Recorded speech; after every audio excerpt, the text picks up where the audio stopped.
Hello, Dreamcatchers, and welcome to another exciting day in the Writers Haven. We are shooting live on location in Atlanta, Georgia at the National Book Club Conference.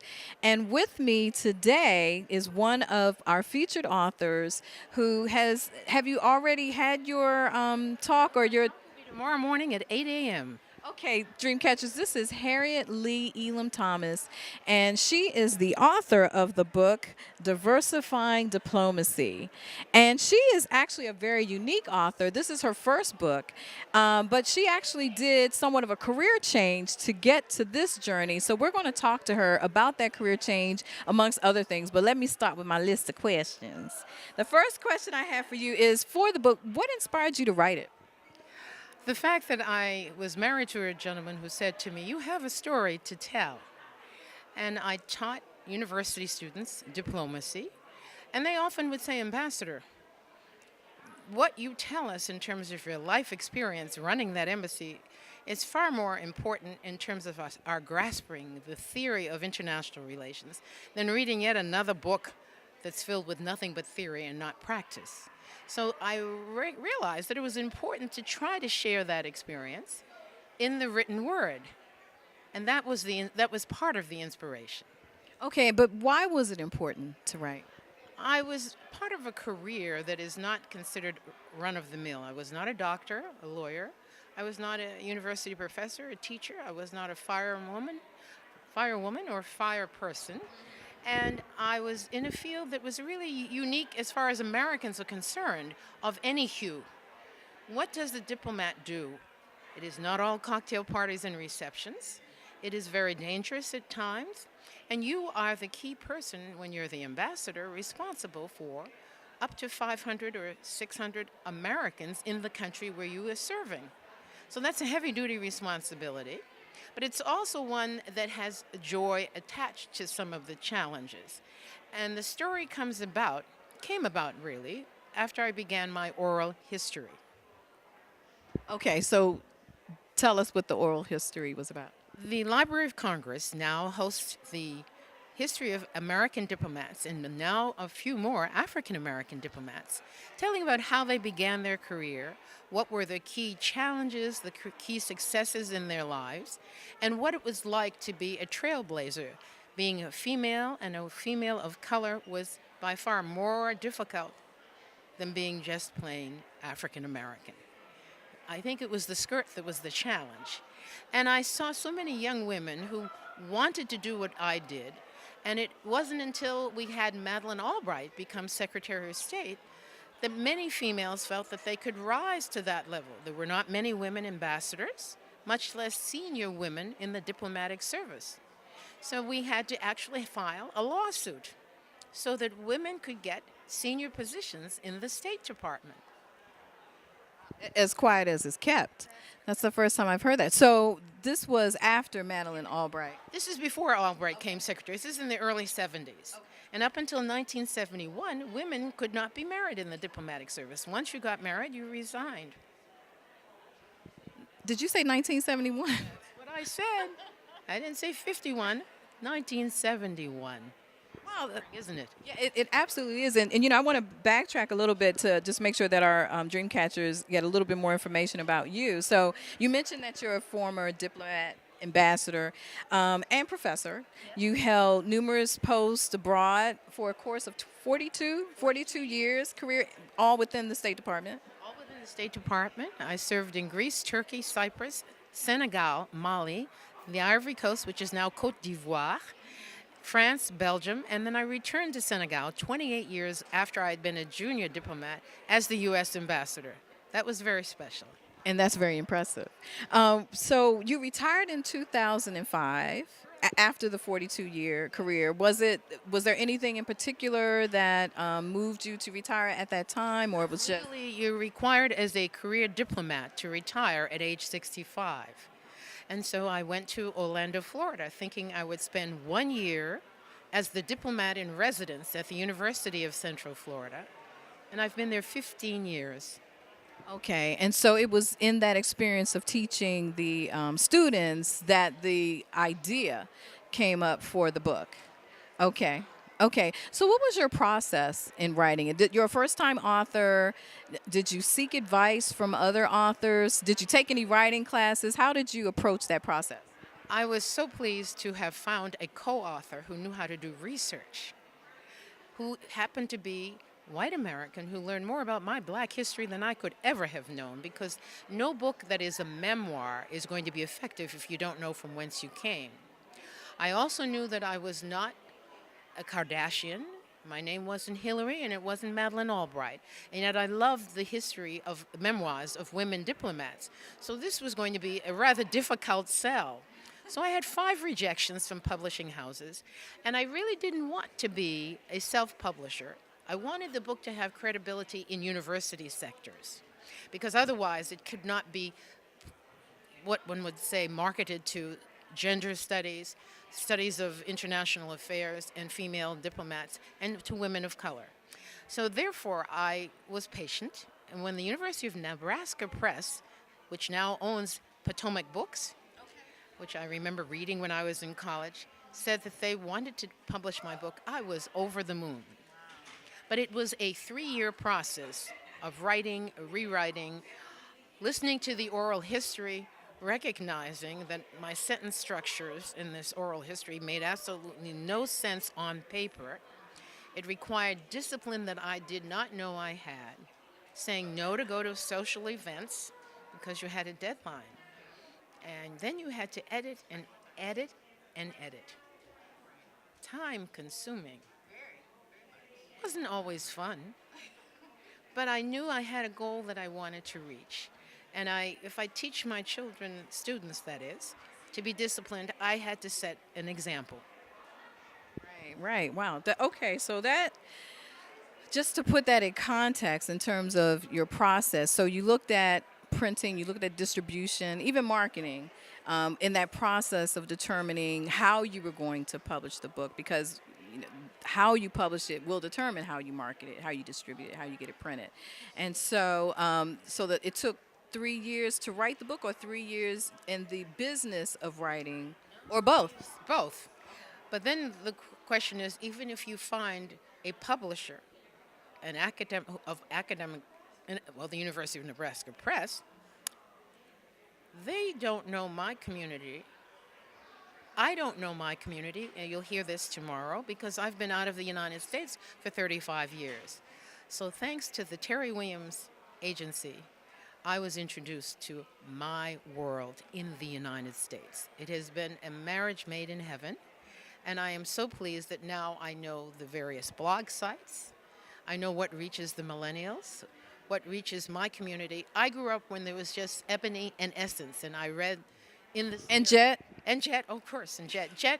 Simeon Booker followed me around the world and made sure people knew where this little girl, this little Elam girl from Roxbury, Massachusetts, was on her next assignment. It was fascinating because when he passed away, we lost, again, a lot of that connection, especially since we were abroad. But I made it my business to be sure the book is one that is readable. It is not filled with theory. There are thousands, not thousands, scores of anecdotes which bring to life the work that you must do and decisions you have to make. And it always reminds you, never forget from whence you came. You've been a woman of color, you were Negro, you were colored, Negro, Black, African American, Afro American. Now I'm a woman of color. In the 42 years I was overseas, the nomenclature for who I happen to be has changed, but I've always known, I knew I was African, of African descent, and proud of it.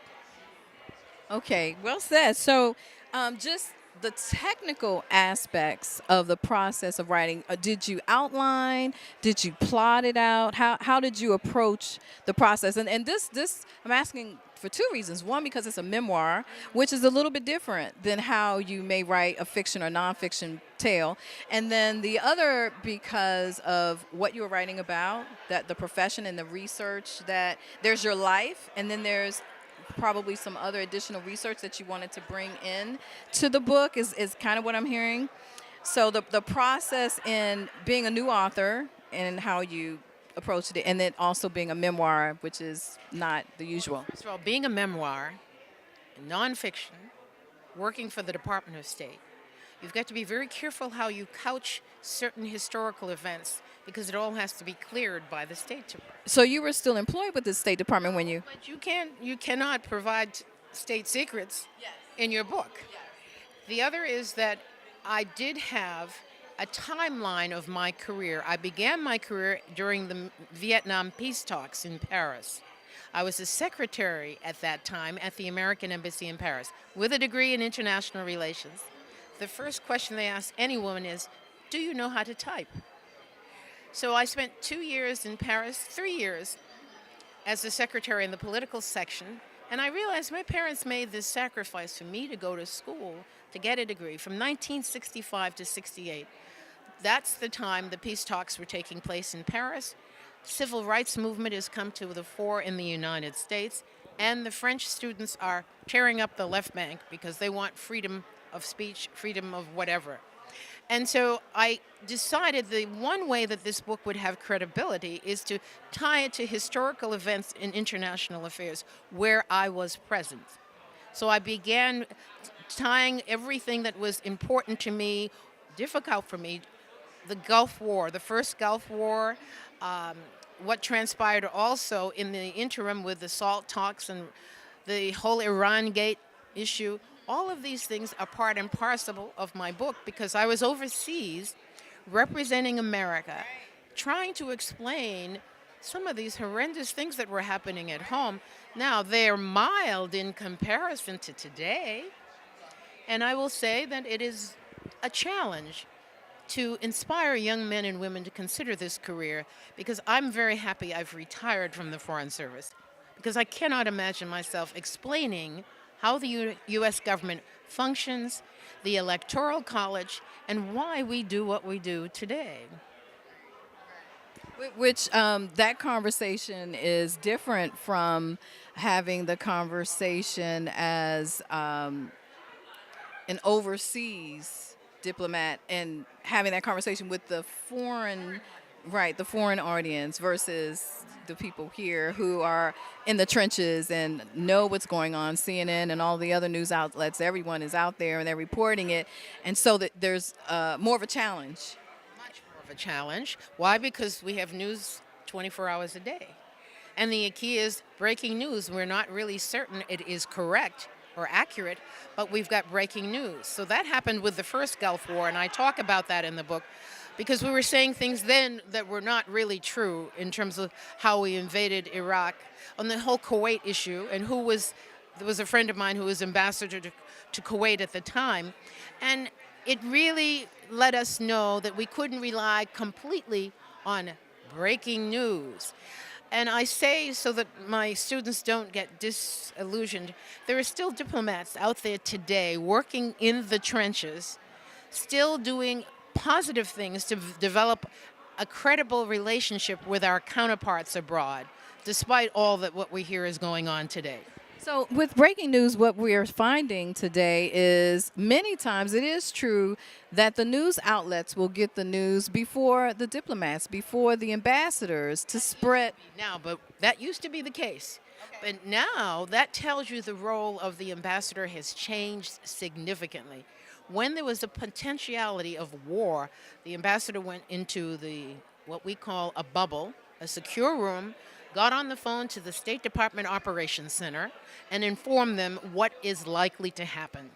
Today, CNN, MSNBC, Fox, you name it, will be there on the ground and know about it before, maybe at the same time as the ambassador in country would know. And reporting it.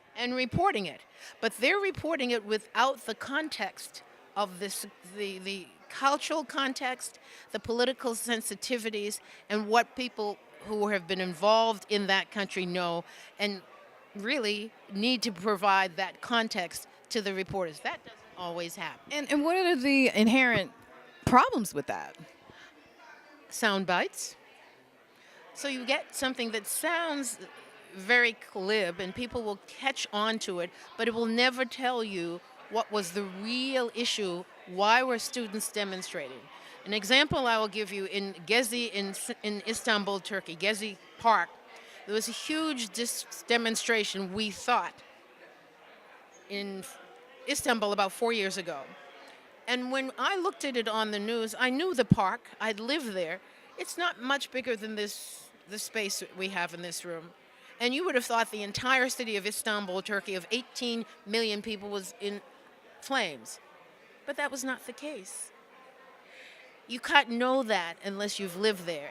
And you talk to a diplomat who was in the American Press Center, because every embassy has a press attaché whose role is to follow the news and to interact with visiting journalists and to help them have access to leading newspapers that are, we would hope, credible and telling the story straightforward. Do you? I'm sure you have an opinion. Do you want to share your opinion about this most recent? How can I put it? The current president, President Trump, had alluded to, because I believe it was backtracked a little bit, but the whole discussion about having the Russian ambassador go and be questioned, or yeah. What are your? Do you want to share your thoughts about that? Can you? One, I am a member of the American Academy of Diplomacy. It's headed by Ron Newman, former ambassador to Afghanistan. We wrote a letter to the White House saying that this is a non-starter.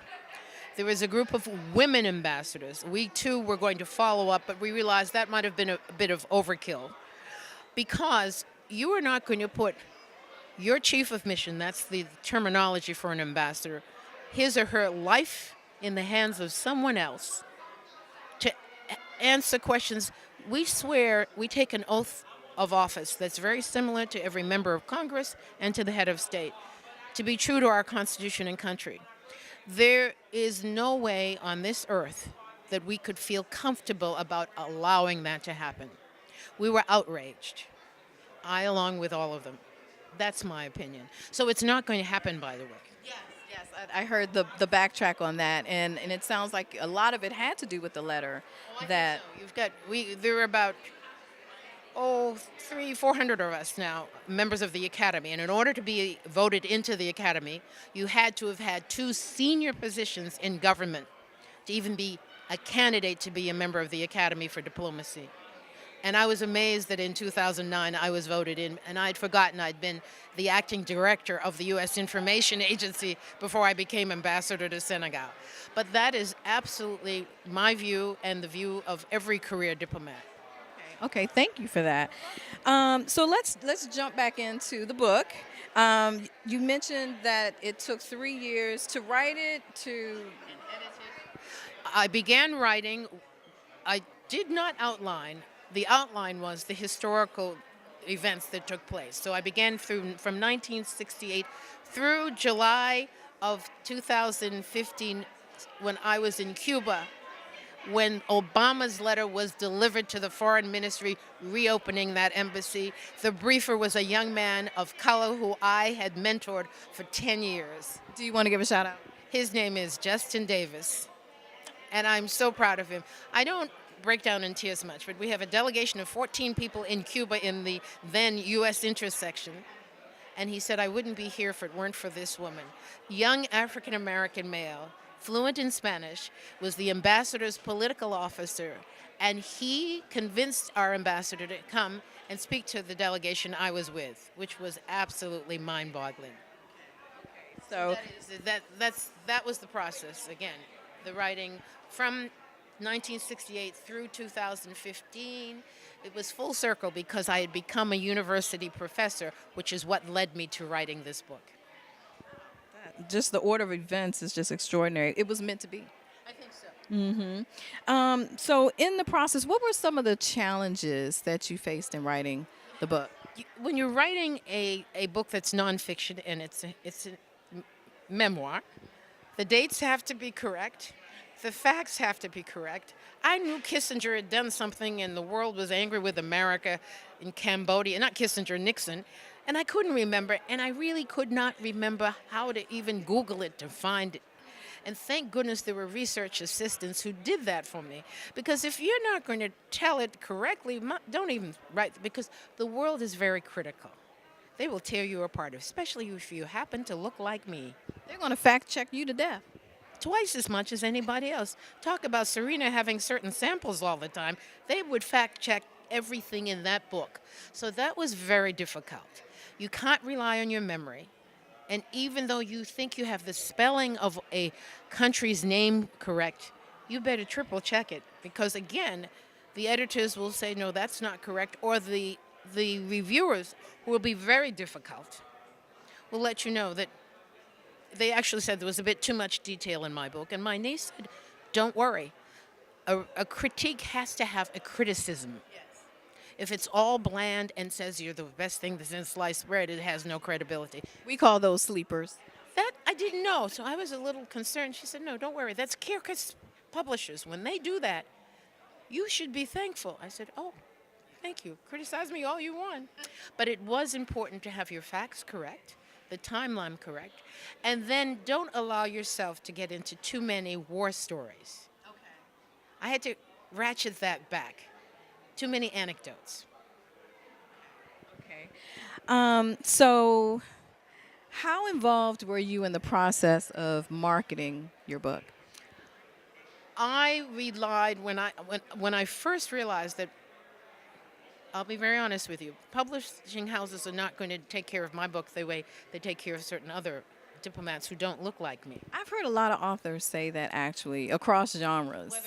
Whether it's fiction or nonfiction, that's right. They're not going to market it. They're not going to find the little store that is near Howard University, that's going to be in Atlanta, in underground Atlanta, or at Spelman College, where I taught at one point. No, they're not going to do that because that's not unless you have someone on your staff. So that's why I was so pleased to be able to engage with the Terry Williams Agency, which is what opened my eyes to a community of my own that reads and is curious about things that are not talked about in the news very much. I have friends now who write and say to me, "We listen to this business about trying to get the U.S. ambassador to Russia to go overseas and testify. We're thinking about you, Harriet." They might not have done that if they hadn't known about my book. So one of the with going with a publisher, you're saying in the marketing, you have to do a lot of marketing yourself as well as whatever. Who really knows, and the Terry Williams Agency knew. Okay, perfect. So in our season 3 of The Writer's Haven, we have added a segment to ask revealing questions about the author, just so that the readers can get more of a sense about the author that they adore, not just in their writing, but just in who you are, the person. So I have 3 questions for you. The first is, who's your favorite author? You can name 3 or less.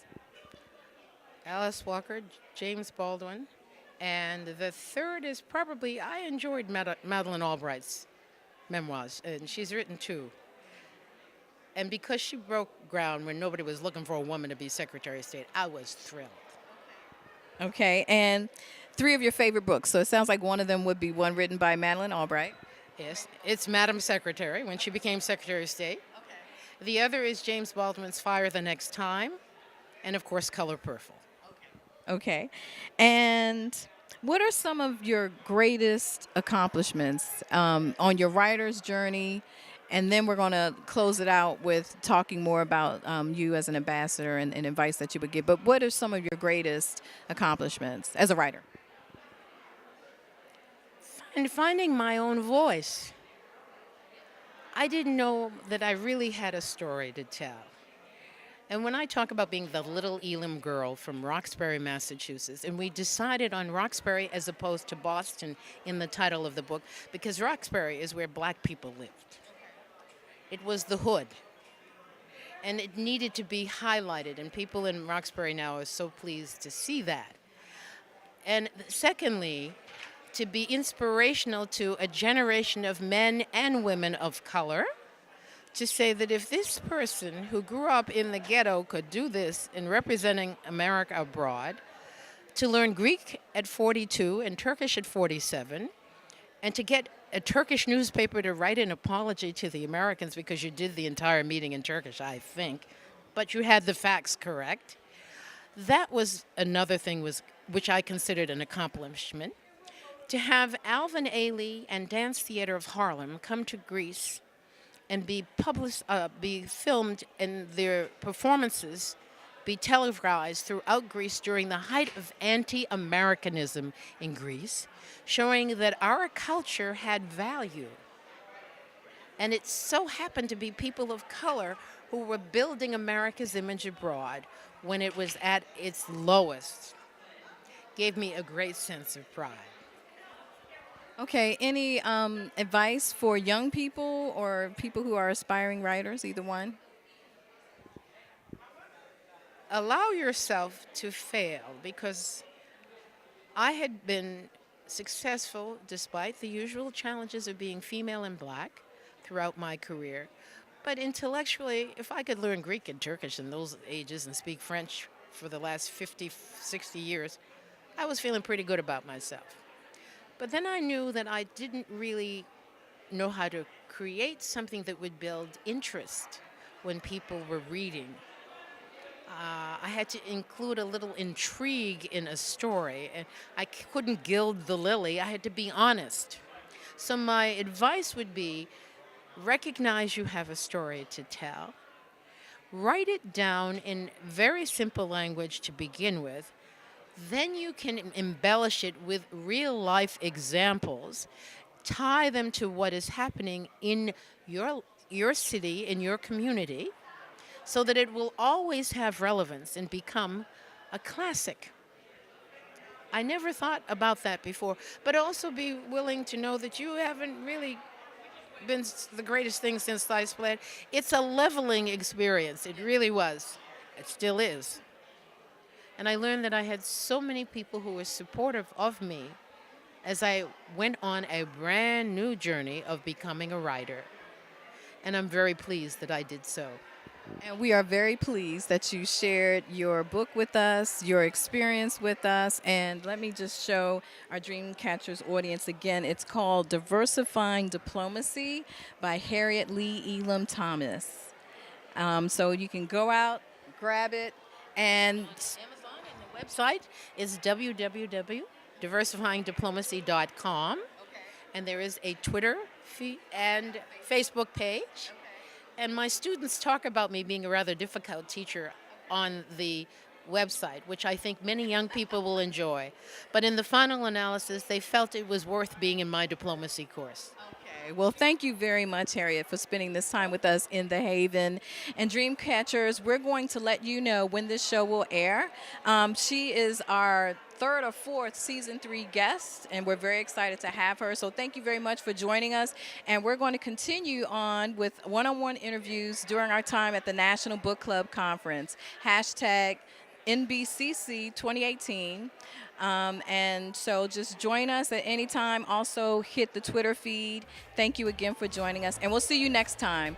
Until then, catch fire on purpose.